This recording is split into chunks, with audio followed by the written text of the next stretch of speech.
Le libéralisme économique, le capitalisme, c'est toujours pensé comme associé avec le libéralisme politique. Et quand même, très largement, même si on peut en discuter, par exemple avec ce qui s'est passé en 1973 au Chili, le capitalisme s'est vécu comme représentant de la démocratie. Et dans une très large mesure, il l'était notamment face à l'Union soviétique, qui était un régime dictatorial. Et dont je dis sans ambiguïté que c'était un régime inacceptable. Et donc c'est une bonne chose de ce point de vue-là que l'URSS se soit écroulée.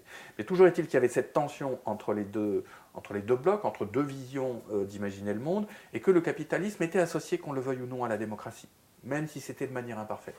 Qu'est-ce qui s'est passé à partir des années 70-80 ? Progressivement, les capitalistes ont commencé à se dire que la démocratie n'était plus essentielle pour eux. On voit ce mouvement apparaître d'ailleurs dans la foulée du coup d'État contre Allende en 1973. Ça va être exprimé par des penseurs de la trilatérale, de la commission trilatérale à partir de 1975-76, avec par exemple quelqu'un comme Samuel Huntington, qui après va théoriser le concept de choc des civilisations. Et progressivement, ça va être de plus en plus clair à partir des années 80-90, les capitalistes vont dire on n'a plus besoin de la démocratie. Et vont se séparer, ça devient de plus en plus net maintenant, les formes de la démocratie, de la représentation, de l'expression populaire, ça n'est plus efficace. Et donc de plus en plus vont nier la souveraineté populaire. On en a deux exemples très clairs. Ce qui s'est passé en Europe en 2005, où il y a eu un référendum dans plusieurs pays sur un projet de traité constitutionnel sur l'Union européenne. Et le peuple a voté. Il a voté non. Donc logiquement, en démocratie, le traité aurait dû être abandonné. Qu'est-ce qui s'est passé ? Les dirigeants des différents pays européens ont imposé ce traité sous un autre nom qui s'appelle le traité de Lisbonne. Si on regarde la crise qui se produit, qui se déroule en ce moment en Europe, on voit qu'en fait, on est en train de mettre de côté les gens qui ont été élus par le système représentatif, quel que soit ce que l'on pense, mais ils ont été élus, comme M. Berlusconi en Italie, comme M. Papandreou en Grèce, comme d'une certaine manière M. Zapatero en Espagne, pour imposer des dirigeants technocrates qui ne sont pas élus. Voilà. Et puis, on a à la tête de la Banque Centrale Européenne un M. Draghi qui a été un des principaux dirigeants de la grande banque spéculative Goldman Sachs. Bon, voilà, quelques éléments. Qu'est-ce que ça veut dire tout ça ? C'est que dans les 30 dernières années, progressivement, les capitalistes se sont dit que la démocratie, c'était quelque chose de gênant, on n'en voulait plus et il fallait trouver d'autres modes de gouverner la société.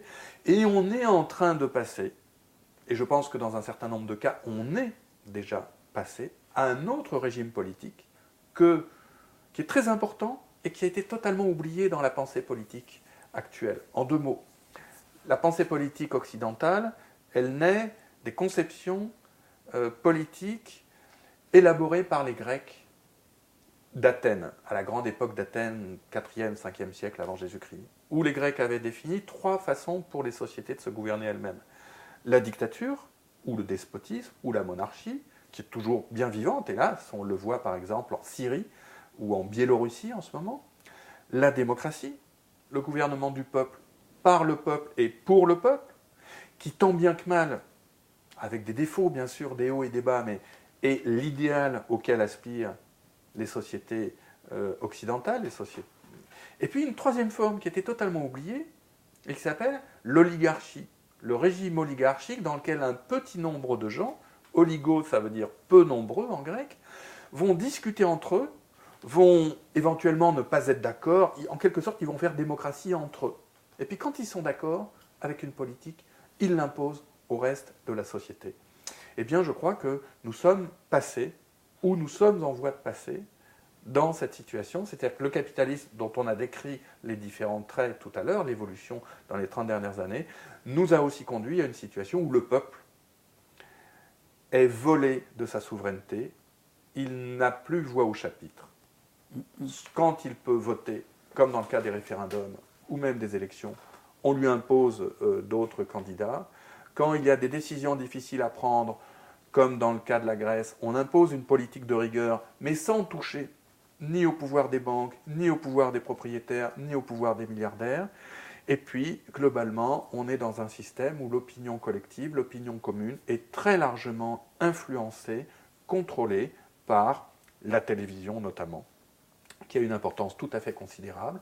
Et ça n'est pas du tout un hasard si des hommes politiques de premier plan à l'heure actuelle dans nos différents pays ont été propriétaires de chaînes de télévision ou ont des liens très intimes avec la télévision. Et je crois savoir, par exemple, que le président actuel de la République chilienne a été le propriétaire d'une très importante chaîne de télévision au Chili.